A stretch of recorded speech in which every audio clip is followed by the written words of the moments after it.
पश्चिम बंगाल में प्रधानमंत्री नरेंद्र मोदी जी ने कहा कि अगर कोई भ्रष्टाचार का पैसा ईडी के पास आता है, मनी लॉन्ड्रिंग का पैसा ईडी के पास आता है,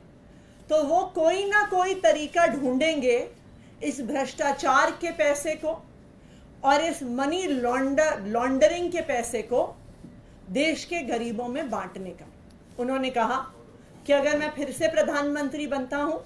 तो मैं कोई ना कोई कानूनी रास्ता इसका निकालूंगा। मैं आज प्रधानमंत्री नरेंद्र मोदी जी से कहना चाहती हूं,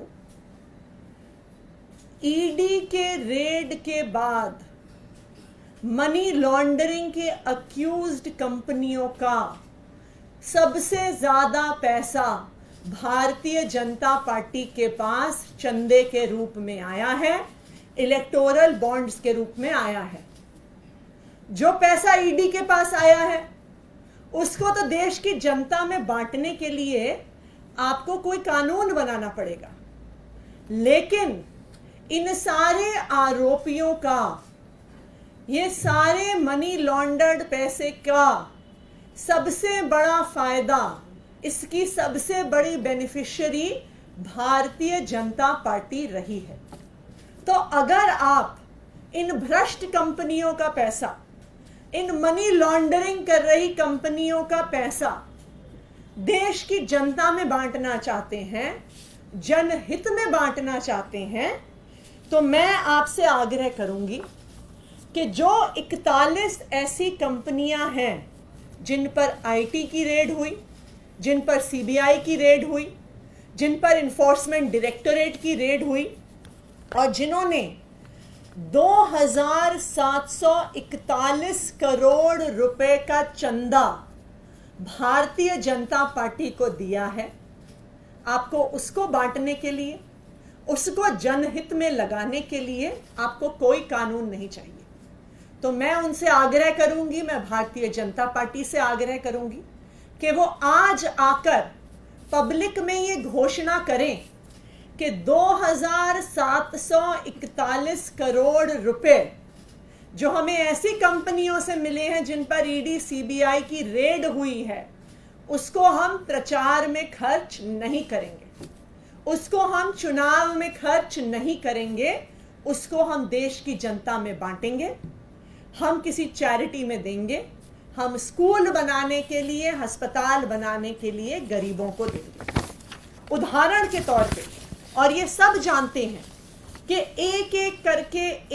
करके जिन जिन कंपनियों पर सीबीआई ईडी ने रेड किया,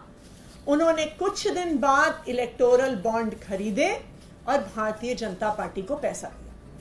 सबसे पहले और सबसे नामी शराब कारोबारी शरत चंद्र रेड्डी, जिनको 10 नवंबर को ईडी ने गिरफ्तार किया और उनकी गिरफ्तारी के कुछ ही दिनों के अंदर शराब कारोबारी शरत रेड्डी ने 55 करोड़ रुपए का चंदा भारतीय जनता पार्टी को दिया। तो ये तो भ्रष्टाचार का पैसा हुआ, इनको तो ईडी ने गिरफ्तार किया था, तो मोदी जी के अनुसार ये पैसा तो देश की जनता में जाना चाहिए, उनको तो कोई कानून नहीं रोकता। तो मैं आग्रह करूंगी कि आज ही जेपी नड्डा जी प्रधानमंत्री नरेंद्र मोदी जी की तरफ से ये घोषणा करें कि जो 55 करोड़ रुपया शराब कारोबारी शरत चंद्र रेड्डी से भारतीय जनता पार्टी को मिला है, उनकी ईडी के गिरफ्तारी द्वारा भारतीय जनता पार्टी आज डिक्लेयर करे कि वो इस भ्रष्टाचार के पैसे को चुनाव में नहीं इस्तेमाल करेगी। दूसरी कंपनी फ्यूचर गेमिंग, जिस पर अप्रैल 2022, सितंबर 2022, जुलाई 2022, अप्रैल 2023 में ईडी की रेड हुई,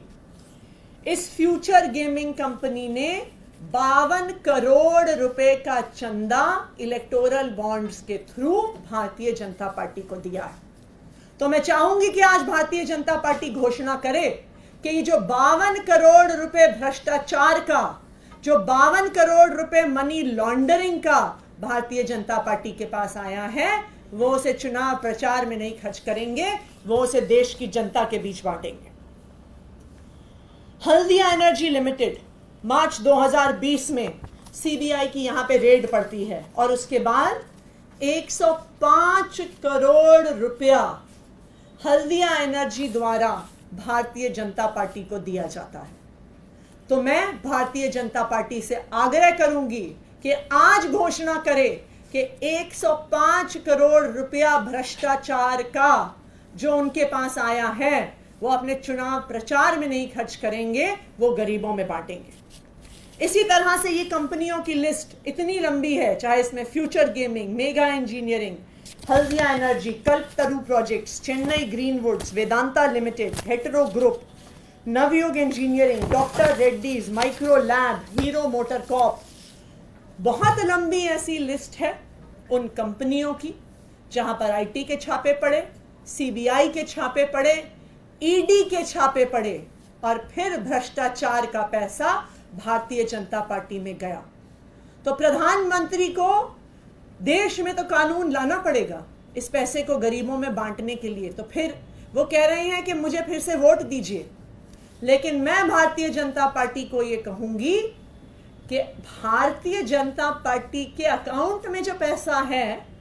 जो भ्रष्टाचार का पैसा है, उसको गरीबों को देने से आपको कोई नहीं रोक रहा। आज आप घोषणा करिए कि भ्रष्टाचार का पैसा भारतीय जनता पार्टी द्वारा चुनाव में नहीं इस्तेमाल होगा और उस पैसे को हम देश के गरीबों में बांटेंगे। Thank you.